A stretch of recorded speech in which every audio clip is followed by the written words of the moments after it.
अस्सलाम वालेकुम। जितने छात्र अभिभावक मुझे देख रहे सुन रहे हैं उन सभी को पवित्र रमजान मास की ढेर सारी शुभकामनाएं। दुआ में मुझे भी याद कर लीजिएगा। मैं तुषार देसाई कक्षा 10 से संचयन पुस्तक में से पहला पाठ हरिहर काका लेकर आप सबके सामने उपस्थित हुआ हूँ। हरिहर काका के लेखक है मिथिलेश्वर। लेखक के बारे में थोड़ा विस्तार से आपको परिचय दे देता हूँ। लेखक बिहार के आरा से 40 किलोमीटर गांव के वतनी हैं। लेखक MA PhD पढ़े हुए हैं। लेखक ने व्यवसाय के तौर पर अध्यापन चुना। वो पहले रांची विश्वविद्यालय में अध्यापक के तौर पर रहे। उसके बाद जैन कॉलेज आरा में आए। फिर उसके बाद श्री वीर कुंवर सिंह विश्वविद्यालय में वरिष्ठ उपाचार्य के तौर पर कार्यरत रहे। लेखक की जो शैली है वो बहुत सरल है। वो सरल शब्दों में सटीक बात समझाने में मानते हैं। 77वीं पीढ़ी में जो लेखक की पीढ़ी है उसमें लेखक ऐसे कथाकार है जो सरल शब्दावली में समझाने में मानते हैं। आप पाठ पढ़ेंगे तो आपको पता चल ही जाएगा कि पाठ एक कहानी के तौर पर कितने सरल तरीके से बहता है और आपको जैसे उस पृष्ठभूमि में ले जाता है। आपको लगता है कि पात्र कहीं आपके आसपास है, घटना कहीं आसपास घटित हो गई। ये मैं आपको एक कहानी के तौर पर कह रहा हूँ। और वैसे भी ये जो कहानी है वो कहीं आपने शायद सुनी ना हो, देखी ना हो, और आपके घर में दादा दादी या पापा मम्मी के जो सामाजिक बातें हैं उनमें कहीं ना कहीं इसका अंश आपको देखने को मिलेगा। जो सामाजिक ढांचा टूट रहा है, जो हमारा संयुक्त कुटुंब की जो भावना रही है, हिंदुस्तान की जो परंपरा रही है, आज जो टूट रही है, जो विदेशी जो परंपराएं हैं हम इकत्यार करने लगे हैं, जो इसके राह पर चलने लगे हैं, उसकी बदौलत हमें जो सामाजिक बदलाव आ रहा है, संबंधों में जो कटुता आ रही है, वो इस पाठ में दिखाई गई है। लेखक आरा के है। आरा ऐतिहासिक जगह है और स्वतंत्र संग्राम में आरा का बहुत बड़ा नाम था। वीर कुंवर सिंह के साथ जुड़ा हुआ था। वीर कुंवर सिंह के बारे में 2 बात कह दूंगा। तो वीर जिनने हिस्ट्री पढ़ी है, जिन बच्चों ने इतिहास पढ़ा है, स्वतंत्र संग्राम के बारे में पढ़ा है, उन्हें पता ही होगा कि जैसे झांसी की रानी, उसी तरह वीर कुंवर सिंह का नाम भी आपने सुना होगा। वीर कुंवर सिंह ने अपने आखिरी दम तक अंग्रेजों से लड़ी अपनी आज़ादी के लिए। और अंग्रेजों से पहले आरा जो प्रदेश था वो उन्हीं की राजगद्दी का प्रदेश माना जाता है। वीर कुंवर सिंह बूढ़े थे, अंग्रेजों की गोली लगी। एक हाथ से अपना ही दूसरा हाथ उन्होंने गंगा को अर्पित कर दिया, खुद ही काट दिया। कहा जाता है, अंग्रेजों ने लिखा है अपने इतिहास में कि अगर ये जो बूढ़ा वीर कुंवर सिंह बूढ़ा ना होता, बुजुर्ग ना होता और वो जवान होता तो अंग्रेजों को, भारत को अंग्रेजों से कब का आजाद करा चुका होता। ये है लेखक का परिचय। अब लेखक और मुख्य पात्र हरिहर काका के बीच में क्या तालमेल है? तो लेखक उनकी गोद में खेले हैं, उनके कंधों पर घूमे हैं गांव। ये उनकी माँ से उन्हें सुनाना। बचपन में ही लेखक को अपने पिताजी के तबादले की वजह से कहीं दूर जाना पड़ा। बाद में वो जब गए जवान होकर तो हरिहर काका के साथ उनकी मित्रता हुई और बाद में वो गए तो हरिहर काका का एक नए रूप देखने को मिला। उसके बाद ही उनको ये प्रेरणा मिली पाठ लिखने की कि जो सामाजिक ढांचा बदला है, जो संबंधों में जो खटास आई है, पहले रिश्ते थे निस्वार्थ, एक दूसरे के समर्पित, जो आज नहीं है। आज रिश्तों में भी स्वार्थ आ जाता है। इस पाठ की मुख्य दुख भरी बात है। अब मैं आपको पाठ को स्टेप बाय स्टेप आपके सामने प्रस्तुत करता हूँ कि हरिहर काका जो इस कथानक के इस पाठ के मुख्य पात्र है। 4 भाइयों में सबसे बड़े हैं। पहली पत्नी जब मृत्यु होती है तो दूसरी पत्नी भी निसंतान ही मृत्यु हो जाती है। हरिहर काका को खुद की वो औलाद नहीं है। उनके हिस्से 15 बीघा जमीन है तो बहुत उपजाऊ है, अच्छी फसल होती है। वो भाइयों के साथ संयुक्त परिवार में रहते हैं। भाइयों को एक तरफ उनकी तरफ से फायदा ही है, इसलिए वो बड़े भाई का बहुत मान सम्मान करते हैं। अपनी पत्नियों और बेटे की पत्नियों को, बेटे भी, भाइयों के बेटे भी इतने बड़े हैं कि एक बेटा तो कहीं बाहर क्लर्क की नौकरी कर रहा है। उन्होंने अपनी पत्नियों को भी कह के रखा है, घर की महिलाओं को, कि बड़े भाई का बहुत सम्मान से और अच्छे से ध्यान रखें। पर भाई की पत्नियां और बेटे की पत्नियां ऐसा करती नहीं। जैसे अपने पतियों का वो ध्यान रखती है, उनका खाना पीना अच्छे से करती है, वैसे हरिहर काका के लिए ऐसा होता नहीं। रूखा सूखा बचा कुचा जो भी हो हरि काका के आगे रख दिया जाए। हरिहर काका चुपचाप खा भी लेते कि ठीक है, भाई है, भाई की बहुएं है, परिवार है, बड़े हैं तो बड़ा मन रख कर ये सब चला लेते। पर कहते ना, संयम की एक सीमा होती है। बहुत अन्याय होने के बाद कितना भी शांत इंसान हो, दबा कुचला हो, वो पलट कर जवाब देता है। हरिहर काका भी एक बार गुस्से में थाली फेंक देते हैं आंगन में और बहुओं को कहते हैं कि मत समझो कि मैं तुम पर निर्भर हूँ। मेरे हिस्से की जमीन से मैं 2 नौकर रख सकता हूँ, खेती बाड़ी करके खुद का गुजारा अच्छे से कर सकता हूँ। ये तो मेरे भाइयों का प्रेम है जो मुझे आपके साथ जोड़े रखता। थोड़ी दिन फिर अच्छा चलता है, फिर वही परिणाम आ जाता है। भाइयों की पत्नियों की तरफ से हरिहर काका को इतना मान सम्मान मिल नहीं रहा है। जब इंसान सुख में होता है तब उसे ईश्वर याद कम आता है, और जब इंसान दुखी होता है तब उसे ईश्वर जरूरी आता है।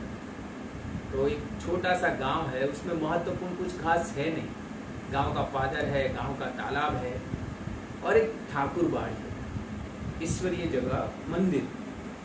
अब मंदिर में महंत और उसके चेले चपाटे बसे पड़े हैं।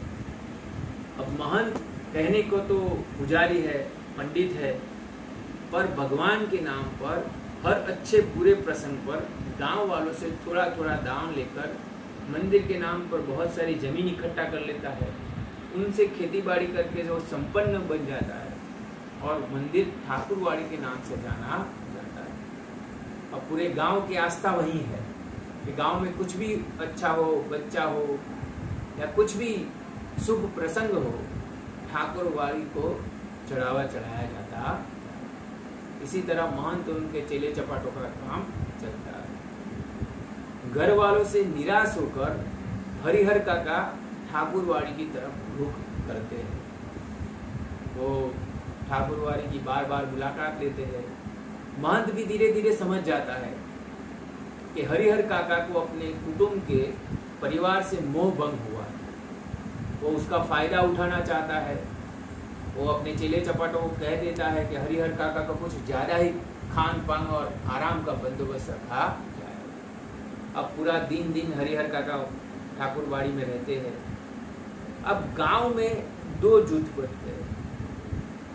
आधा गांव कहता है कि हरिहर काका अपनी जो जमीन है 15 बीघा उपजाऊ जमीन वो ठाकुरबाड़ी के नाम लिख देंगे और अपना ये भाव, अपना ये जन्म सुधार लेंगे और सीधे स्वर्ग में जाएंगे।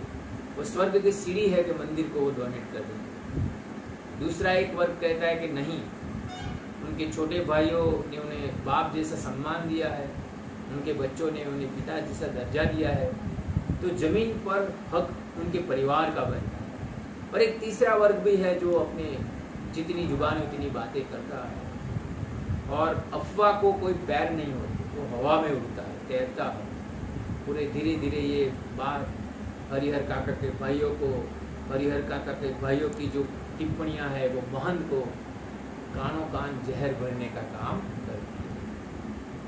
धीरे धीरे महंत हरिहर काका को समझाने लगता है कि अगर अपनी जमीन ठाकुरबाड़ी के नाम कर देते हैं तो आप जब तक जिएंगे ठाकुरबाड़ी आपकी ऐसे ही सेवा करेगा, आपको रहने के लिए कमरा दिया जाएगा, आपकी एक आवाज पे 2 लोग आपके सामने खड़े रहेंगे, गांव में आपका नाम होगा और मरने के बाद सीधा स्वर्ग को प्राप्ति होगी।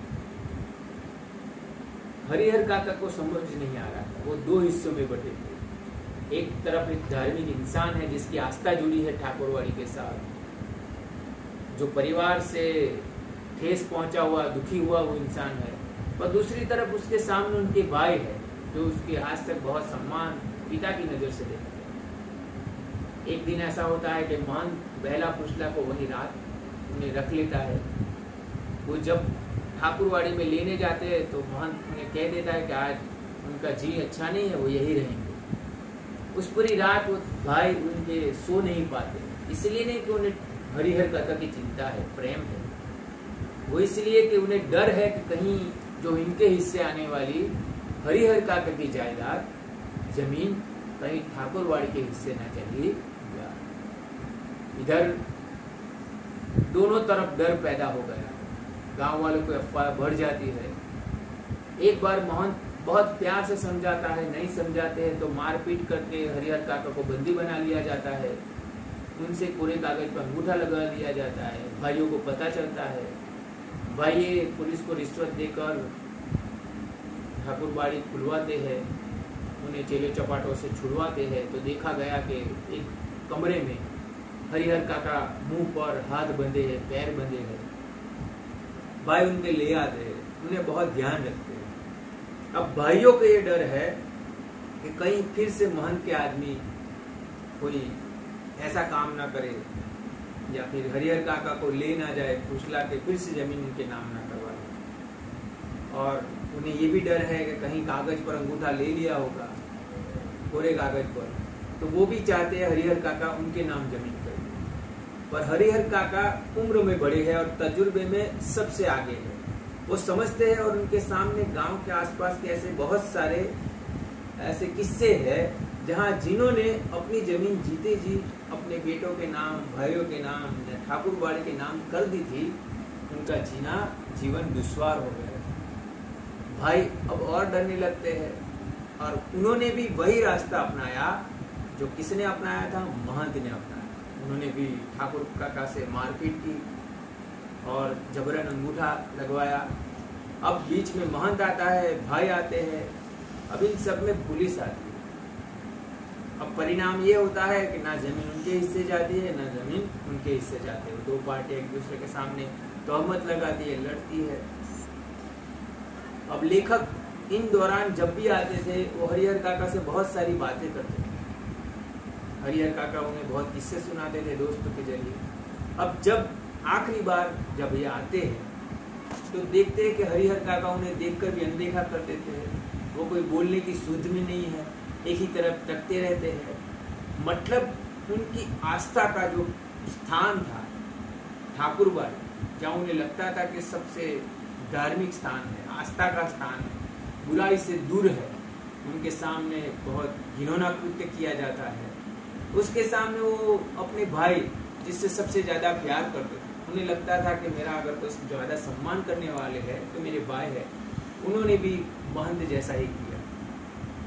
अब रिश्तों से हरिहर काका का विश्वास उठ जाता है। उन्हें लगता है कि सिर्फ मेरे पास जायदाद है, जमीन है, इसीलिए मैं सबके लिए मान सम्मान या प्यार का प्रतीक।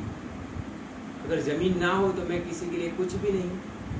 तो इस आघात को वो पचा नहीं पाते, तो एक शून्य में चले जाते हैं, किसी के साथ बोलने की अवस्था में नहीं रहते। अब अलग से रहते हैं, उनकी जमीन और करता है, दो आदमी करते रखे हुए हैं, जो उपज मिलती है उससे उनका भी घर चलता है और हरिहर काका भी चलता है। तो गुजारा तो चलता है, पर हरिहर काका इस समाज के रिश्तों से, बंधनों से, धार्मिक आस्थाओं से बिल्कुल कट जाते हैं। लेखक एक परिस्थिति देखता है और इस पाठ के द्वारा हमें एक संदेश देता है। एक लाल झंडी है हम सबके लिए कि हम आज रिश्ते इसलिए बनाने लगे ताकि उसके पीछे हमें स्वार्थ दिखाई दे। हर एक रिश्ता आज स्वार्थ पर, नींव पर, स्वार्थ की नींव पर पड़ा है। जो परिवारवाद था, जो बड़ों के सम्मान की बात थी, जो निस्वार्थ भाव की बात थी, वो अब कहीं रही। पर इसका मतलब ये भी नहीं है कि इंसानियत मर गई, आज बची नहीं। आज हम माहौल देखते हैं कोरोना के आसपास, हम कई दिनों तक घर के अंदर है, इसीलिए अब ऑनलाइन पढ़ने को परिस्थिति आ गई है। ऐसे माहौल में आप देखेंगे कई धार्मिक संस्थान हैं, कई युवा वर्ग है, कई अमीर बिजनेसमैन है, कई आम लोग हैं जो किसी भी बात की परवाह न करते हुए लोगों की सेवा करने के लिए सामने आए हैं। तो आज भी समाज में अच्छाई है, तो हमें इस पाठ के द्वारा और अभी की जो परिस्थिति है वो माहौल के द्वारा एक सीख मिलती है कि परिस्थिति चाहे कैसी भी रहे, हमें इंसानियत को सबसे ऊपर रखना चाहिए। स्वार्थ की नींव पर पैर रखकर जो भी संबंध हम स्थापित करेंगे वो आखिर में जीरो ही साबित होंगे। मैं विश्वास रखता हूँ कि आप पाठ को ध्यान से पढ़ेंगे तो आपको और अच्छी तरह से पाठ क्या कहना चाहता है वो आप समझ पाएंगे। पाठ में रिश्तों के जो ताने बाने, जो दुखद घटनाएं हैं, उससे भी आप नई सीख ले पाएंगे। धन्यवाद।